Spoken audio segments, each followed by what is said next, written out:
오늘 우리에게 주신 하나님의 말씀은 신약 성경 사도행전 9장입니다. 신약 성경 사도행전 9장 1절에서 9절의 말씀입니다. 신약 성경 202쪽에 있습니다.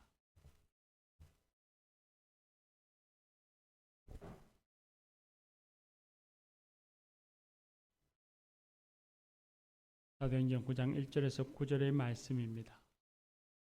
이것은 하나님의 말씀입니다. 이제 하나님의 말씀을 경청하겠습니다. 사울이 주의 제자들에 대하여 여전히 위협과 살기가 등등하여 대제사장에 가서 다메섹 여러 회당에 가져갈 공문을 청하니, 이는 만일 그 도를 따르는 사람을 만나면 남녀를 막론하고 결박하여 예루살렘으로 잡아오려 함이라. 사울이 길을 가다가 다메섹에 가까이 이르더니 호련히 하늘로부터 빛이 그를 둘러 비추는지라. 땅에 엎드러져 들으며 소리가 있어 이르시되, 사울아 사울아 너가 어찌하여 나를 박해하느냐 하시거늘, 대답하되 주여 누구시니까 이르시되, 나는 내가 박해하는 예수라. 너는 일어나 시내로 들어가라. 너가 행할 것을 내게 이를 자가 있느니라 하시니, 같이 가던 사람들은 소리만 듣고 아무도 보지 못하여 말을 못하고 서 있더라. 사울이 땅에서 일어나 눈을 떴으나 아무것도 보지 못하고 사람의 손에 끌려 다메섹으로 들어가서 사흘 동안 보지 못하고 먹지도 마시지도 아니하니라. 아멘. 이 말씀을 하나님이 은혜 줄 줄 믿습니다. 마타나 중창단 찬양하겠습니다.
귀한 찬양 감사합니다. 주님이 우리의 소망이며 힘이신 줄 믿습니다. 할렐루야.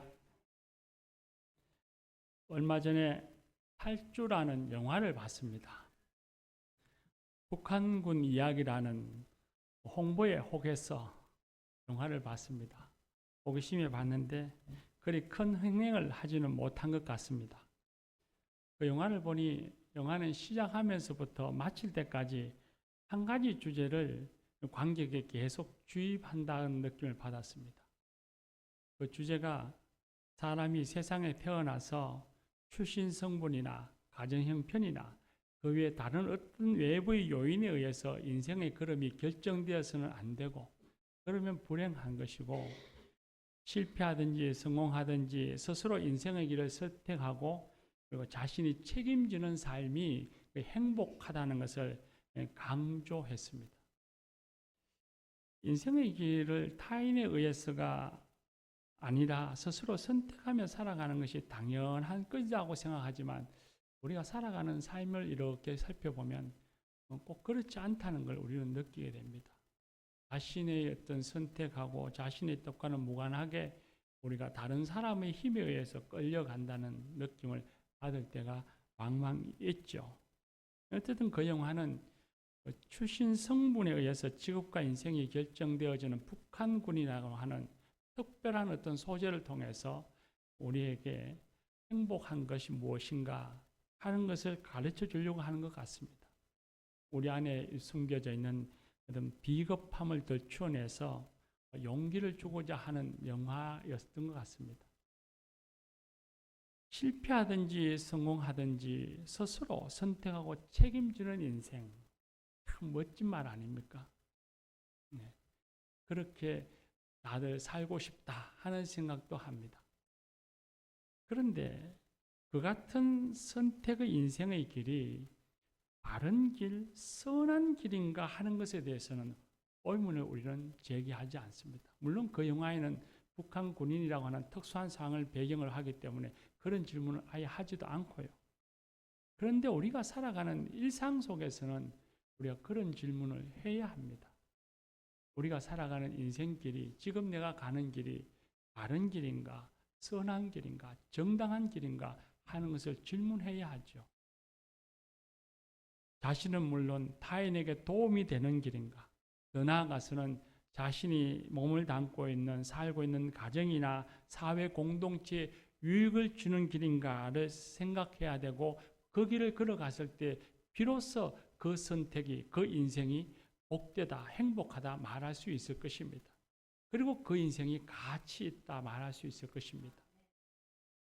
반대로 자신과 타인에게 화가 되는 그런 길을 걸어간다면 나쁜 일을 선택하는 것이니 그 인생을 스스로 선택했다 할지라도, 스스로 책임진다 할지라도 그 인생길이 좋은 길이다, 좋은 것이라 말할 수는 없을 것입니다. 우리는 자주 그런 선택을 할 때가 있습니다. 그럴 땐 자신은 물론 주변의 모든 사람들을 불행하게 하죠. 그러지 않기 위해서 조금 힘이 들더라도 매사에 무엇을 선택하고 결정해서 살아가든지 간에 하나님이 기뻐하시는 일일까? 예수님이라면 어떻게 하실까? 하는 것을 생각하며 살아야 합니다. 매사에 나 아닌 하나님의 뜻과 하나님의 마음을 초점을 두고 살아간다면 우리가 걸어가는 인생길, 지금보다는 훨씬 더 우리가 선한 길, 정당하고 바른 길로 걸어갈 가능성이 높아질 것입니다. 오늘 우리가 읽은 말씀에 보면 대단한 신분을 가지고 지식을 가진 사람이었지만 스스로 선택하며 가는 그 길에 잘못된 길을 걸어가는 한 사람을 만납니다. 그 사람의 이름은 사울입니다. 히브리식 이름이 사울이고 헬라식 이름은 바울이어서 훗날에 그 이름을 바울이라고 불렀습니다. 이 사울은 유대인이었지만 로마 시민권을 가진 사람이었습니다. 당시에 로마 시민이라고 하면 대단한 권세를 가진 사람입니다. 유대인이지만 태어나면서부터 로마 시민권을 가진 사람이었고, 히브리어는 물론이거니와 헬라어를 아주 능통하게 했고, 당시에 공적인 문서에만 사용되어지는 라틴어를 읽고 쓰고 말할 수 있을 정도로 대단한 지식인이었습니다. 그러니까 헬라 문화에만 정통한 것이 아니었습니다. 그는 히브리인으로서 유대 율법을 전공했고, 유대 납비가 되기 위해서 예루살렘으로 유학을까지 가서 그곳에서 유명한 가마렐이라고 하는 유대 납비의 문화생이 되어서 그곳에서 수학했습니다.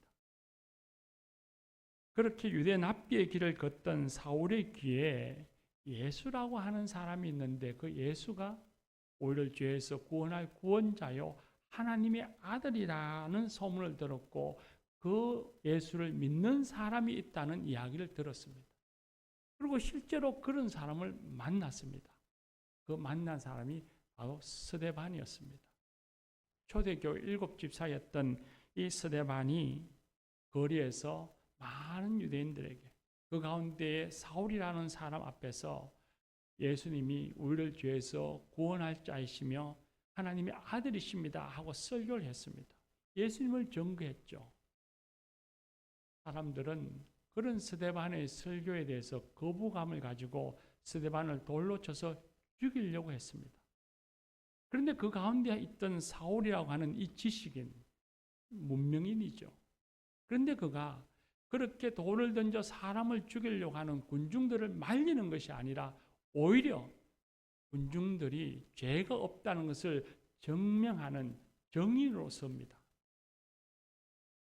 우리 생각에는 지식인이고 문명인이라면 사람을 돌로 쳐 죽이는 그런 악한 일을 하는 일은 말려야 할 것 같은데, 오히려 이 사울은 스데반을 살해하려고 하는 군중들이 죄 없다는 것을 증명하는 정인의 자리에 서서 스데반의 죽음을 너무나 당연하게 여깁니다. 그리고 사울은 스데반이 죽임을 당한 후에 이 사울은 스스로 앞장서서 예수 믿는 사람을 박해합니다. 예수 믿는 사람의 집에 들어가서 남녀를 막론하고 그를 붙잡아다가 옥에 가두었습니다.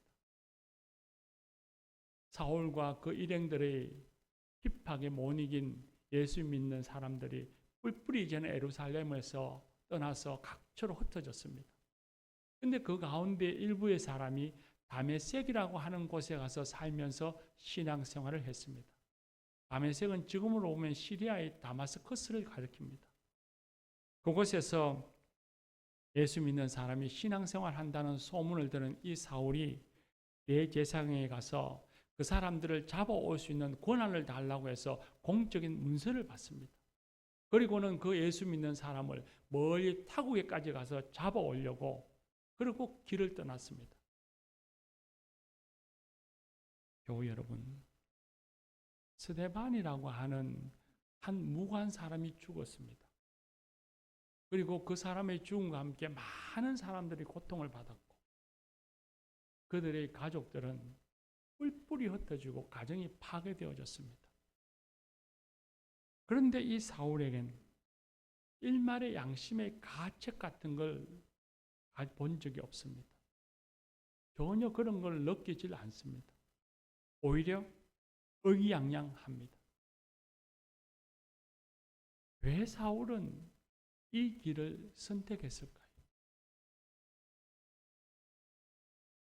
사울은 이후에 예수님의 제자 사도가 됩니다. 그리고 사도 바울이 되었는데, 그 이후에 자신의 과거 행적에 대해서, 이 당시에 과거 행적에 대해서 반성하고 간증하는 이야기를 하는데, 이 사도행전에는 한 4번 정도 나옵니다. 그런데 그 4차례 중에서 사도행전 26장 9절에 보면 그가 말하기를, 나도 나사렛 예수의 이름을 대적하여 많은 일을 행해야 될 줄 스스로 생각했다, 그렇게 말합니다. 예수를 대적하고 사는 것이, 예수를 믿는 사람들을 핍박하고 잡아서 옥에 가두는 것이 올바른 것이라고 스스로 생각하며 살았다는 것입니다. 당시의 사울은 하나님의 뜻이 무엇인지, 하나님이 무엇을 기뻐하시는지 그런 것을 생각하지 않고 자기 의에 가득 차서 타인을 핍박하고 박해하고 죽이는 데 앞장섰던 겁니다. 그것이 옳은 일이라고 여겼던 것이죠. 자기 스스로는 어이없음과 그리고 정의감에 가득 차 있었을지 모르지만 그릇된 생각에 의해서 잘못된 열정에 빠져 있었던 것입니다. 그런 사울을 부활하신 예수님이 찾아오셨습니다. 이 사울이 다메섹에 가까이 좀 왔을 때 하늘에서 빛이 그를 둘러 비추었다. 성경은 그렇게 말씀합니다. 빛이 둘러 비추었다는 것은 사울이 하늘에서 내리는 빛의 울타리에 갇혔다는 것이죠. 그 빛이 비추자 사울은 그만 땅에 엎드려지고 말았습니다. 의기양양하고 자신의 길에는 누구도 가로막을 수 없는 의로움이 있다고 스스로 확신하고 살았던 이 사울인데 참 의로움, 정의로 상징되어지는 빛이 비추자 이 사울이 그만 확 그 자리에서 꼬꾸러집니다. 그때 하늘에서 소리가 나기를 사울아 사울아 너가 어찌하여 나를 박해하느냐 하는 음성이 들렸습니다. 사울이 누구십니까? 라고 물으니 나는 내가 박해하는 예수라 했습니다. 사울은 예수님이 부활했다는 것을 믿지 않았습니다. 예수님은 하나님께 저주받은 사람이라 십자가 나무에 못 박혀서 죽었다고 생각했죠. 죽었다고 생각했던 예수님이 살아서 부활해서 사울을 부르고 있으니 이 사울은 놀랄 수밖에 없었습니다. 예수님이 또 말씀하십니다. 놀라서 엎드려져 있는 이 사울에게 너는 일어나 시내로 가라. 너가 행할 것을 내게 이를 자가 있느니라 했습니다. 예수님이 사울에게 보라 나는 죽지 않고 살았느니라 말씀하시지 않았습니다. 나를 핍박하고 박해하는 너를 내가 심판하리라 저주하리라 말씀하시지도 않았습니다. 예수님께서는 사울에게 내게 행할 일을 내게 이를 자가 있느니라 했습니다. 내가 이르는 일을 너가 하여야 하리라 하시는 말씀입니다. 내가 너에게 이르는 일을 너가 그 일을 해야 하리라 하신 것이죠. 부활하신 예수님이 사울을 찾아온 이유가 예수님 당신의 생사를 확인시켜 주기 위해서가 아니었습니다. 예수 믿는 사람을 박해하는 사울의 잘못을 지적하고 그를 심판하기 위해서가 아니었습니다. 그건 부차적인 것이고 예수님이 그 사울을 찾아오신 주된 목적, 주된 이유는 예수님이 원하는 일을 하도록 하기 위해서입니다. 구체적으로는 예수님을 전하는 일이었죠. 복음을 유대인이 아닌 이방인들에게 전하게 하기 위해서 예수님께서는 사울을 찾아오셨던 것입니다. 이 사울이 나중에는 바울이 되고 난 후에 사도가 되고 난 후에 자기 그 당시에 자신을 가리켜서 뭐라고 고백하느냐 하면 그 당시에 나는 죄인 중에 괴수였습니다. 나는 박해자였고 회방자였고 핍박자였다고 했습니다. 그러니 이 당시에 성경 말씀에서 들려주시는 이 사울이 이럴 때의 이 사람의 모습이 얼마나 악한 모습이었던가 우리가 상상으로 생각해 보면 그는 뭔가 분에 가득 차 있는 악한 사람이었습니다. 스스로가 죄인 중에 괴수라고 하니까요. 그런데 그 악한 사람을 예수님이 찾아오셨습니다. 그가 악하고 죄인 중에 괴수라도 예수님이 그를 찾아오셨고 하나님의 사람으로 세워서 복음을 전하는 일, 생명 살리는 하나님의 일을 맡기셨습니다. 그리고 바울은 앞이 보이지 않은 채로 사람의 손에 이끌려 다메섹으로 들어갔고 그곳에서 아나니아라고 하는 주님의 제자를 만나고 난 후에 그를 통해서 하나님이 자신을 이방인의 사도로 사용코자 하신다는 것을 깨달아 알았습니다.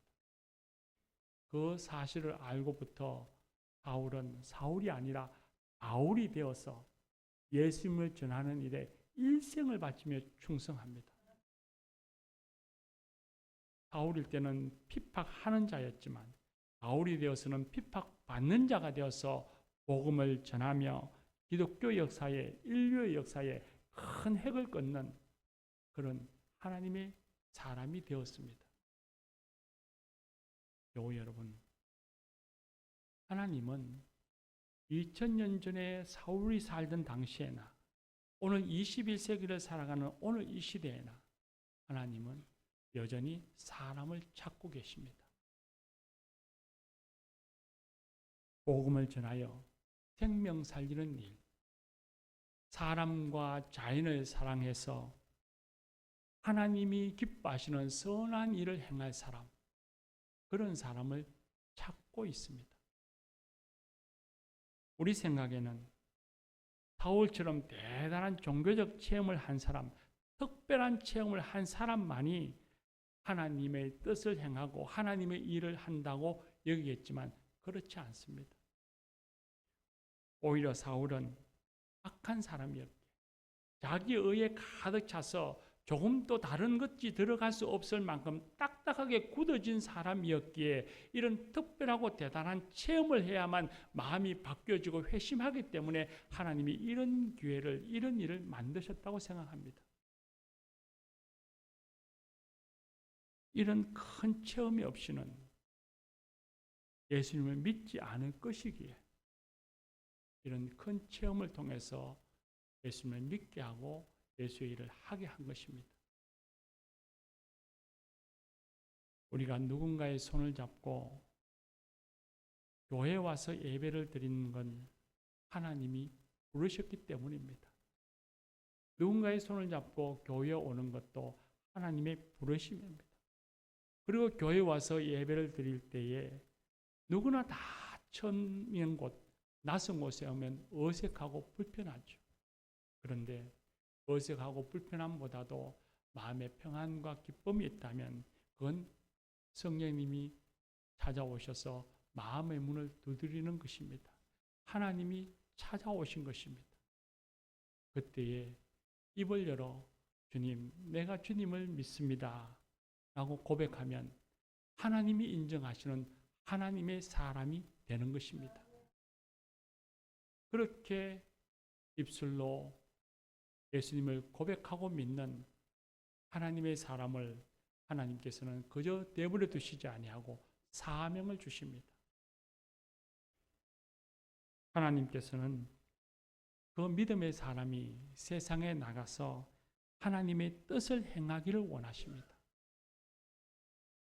이웃을 사랑하여 선한 일을 하기를 원하시고 복음을 전하여서 생명 살리기를 원하십니다. 하나님은 믿음의 사람들이 세상을 살아갈 때에 아무렇게나 살기를 원하지 않습니다. 자기의 욕망에 치우쳐 살아가기를 원하지 않습니다. 세상은 그런 것에 의해서 이루어진 자신의 성취를 자랑하지만 주님은 그걸 인정하지 않습니다. 오히려 세상이 보기에는 좀 더 부족해 보이는 듯해 보여도 하나님의 일을 할 사람을 찾고 있고 그렇게 하나님의 일을 하는 사람, 그 사람을 기뻐하시고 그런 사람이 되기를 원하십니다. 어떤 이는 말하기를 예수님을 믿지 않아도 선한 일을 할 수 있잖아요. 잘할 수 있잖아요. 라고 말합니다. 물론이죠. 예수를 믿지 않아도 선한 일을 할 수 있고 또 그런 사람을 저는 존경합니다. 그런데 그런 분과 그리스도인과 다른 것이 있습니다. 예수를 믿지 않고 선한 일을 하는 사람과 예수를 믿는 그리스도인들이 하는 선한 일에 차이점이 있는데 그건 바로 그리스도인들은 예수님의 이름으로 한다는 것입니다. 그리스도인은 자신의 이름과 영광을 위해서 하지 않습니다. 예수님의 이름으로 행하고 하나님의 영광을 위해서 행합니다. 무슨 차이가 있느냐고요? 큰 차이가 있습니다. 마치 대통령이 외국의 수반을 만날 때에 개인의 이름이나 영광으로 하지 아니하고 대한민국이라고 하는 나라 이름으로 국민을 위해서 외교 활동하는 것과 똑같습니다. 시작하는 일이나 만나는 그 모습은 동일할지 모르지만 그 과정이나 결과와 내용은 확연히 차이가 납니다. 교회 여러분, 저와 여러분 우리 모두는 하나님이 찾아서 택한 사람입니다. 저와 여러분은 하나님이 불러서 세워서 택한 사람입니다. 내가 이런 것을 너가 하여야 하리라. 하나님께서는 우리를 찾아오셔서 우리를 택하여 하나님의 일을 맡기셨습니다. 하나님의 일을 맡은 사람이 바로 저와 여러분입니다. 이 사실을 믿으시기를 바랍니다. 성경을 보면 하나님께서는 하나님의 뜻을 이루어가기 위해서 항상 사람을 찾으셨다는 것을 알 수 있습니다. 이스라엘 백성들을 애굽에서 해방시키기 위해서 모세를 찾으셨고 이스라엘 백성을 가나안 땅에 인도하기 위해서 여호수아를 찾으셨습니다. 신약 성경에도 역시 마찬가지입니다. 베드로, 야고보, 사울 같은 제자들을 찾아서 세웠습니다. 공동체도 있습니다. 이스라엘 백성들, 세상의 많은 민족들 중에서 이스라엘 백성들을 찾아서 하나님의 일을 하도록 맡겼습니다. 교회도 하나님이 찾아서 세운 공동체입니다. 그런데 성경을 보면 그들이 전부 하나님이 맡기신 일을 충성되이 잘하는 사람들은 아니었습니다. 이스라엘 백성들이 그리했습니다.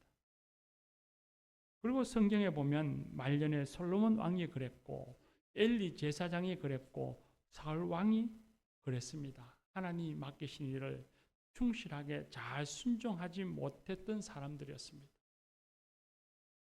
신약 성경에도 보면 그런 사람이 있습니다. 대표적인 인물이 가룟 유다이죠. 그리고 그 외에도 후메니, 알렉산더니, 데마니 하는 사람들은 주님을 떠나갔습니다. 여러분, 저와 여러분은 오늘 하나님이 맡기신 일에 잘하고 있습니까? 하나님이 맡기신 그 일에 순종하고 있습니까? 하나님이 우리에게 맡기신 그 일을 위해 기도하고 있습니까? 하나님이 맡기신 그 일을 위해 열심히 노력하고 있습니까?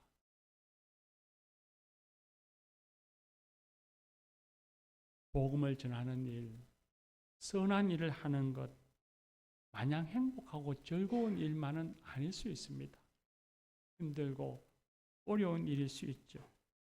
그러나 그 일 속에서 우리와 함께 하시며 우리 가운데 임하시는 하나님을 우리는 경험합니다. 만나게 됩니다. 그리고 그 일을 행하도록 도와주시고 이끌어주시는 하나님의 은혜와 권능을 우리는 그곳에서 체험할 수 있습니다. 요즘 교회가 대신방 기간이어서 제가 매주 교우들 가정을 방문하는 신방을 하고 있습니다. 신방을 하면 제가 피곤해 보였던지 교우들 가운데 꼭 목사님 신방하는데 피곤하시지요? 라고 격려해 주는 분이 있습니다. 제가 지금 솔직히 이야기하면 피곤합니다. 힘이 들기도 하고 육체적으로는 그렇습니다. 육체적으로도 신방을 다니면 피곤하고 힘듭니다. 많은 말을 하니 힘이 들기도 하죠. 신방 가지 않고 사무실에 앉아서 책을 보고 기도하고 성경을 읽으면 너무나 육체적으로 편할 수 있습니다. 그런데요, 신방하면 놀라운 경험을 합니다. 신방하는 우리 목자님들은 그런 걸 경험하신지 모르겠지만 제가 신방을 가서 교우들과 대화할 때 그리고 예배를 인도하면서 말씀을 듣고 기도할 때 그럴 때에 그 가운데 우리 가운데 임하시는 하나님을 임재를 체험합니다. 그리고 하나님께서 우리 가운데 임하셔서 우리를 사랑하시고 우리를 인도해 주셨다고 하는 그 은혜를 깨닫습니다. 교우들과의 대화를 통해서 말씀을 통해서 그걸 깊이 깨닫죠. 그럴 때는 육신의 피곤도 다 잊혀지고 영적으로 감격과 기쁨을 누립니다. 그래서 신방 가는 일이 육신적으로는 피곤할지 모르지만 제게는 은혜이고 복입니다. 제게는 할 수 있는 가장 큰 영광입니다. 우리가 주님의 이름으로 선한 일을 하는 것도 마찬가지라고 생각합니다. 힘들고 어려울 때도 있을 것이고 지치고 피곤할 때 있을지도 모르지요. 그러나 그 일을 행할 때에 그곳에서 임하시는 우리와 함께하고 임하시는 하나님의 임재를 우리는 체험하게 되고 하나님을 만나게 수 있습니다. 그리고 그 걸음걸음을 살피시고 지키시고 도우시며 열매 거두게 해주시는 하나님의 은혜와 권능을 우리는 체험할 수 있습니다. 영적으로는 세상이 줄 수 없는 평안과 기쁨을 누리는 겁니다. 바울 사도는 일생 동안 평생을 그 기쁨과 평안을 누리면서 살았습니다. 사랑하는 교우 여러분, 하나님은 지금도 몸으로 마음으로 하나님의 일을 할 사람, 그 사람을 찾고 있습니다. 내가 여기 있습니다. 응답하며 힘껏 순종하며 살아가는 그런 저와 여러분이 되십시다.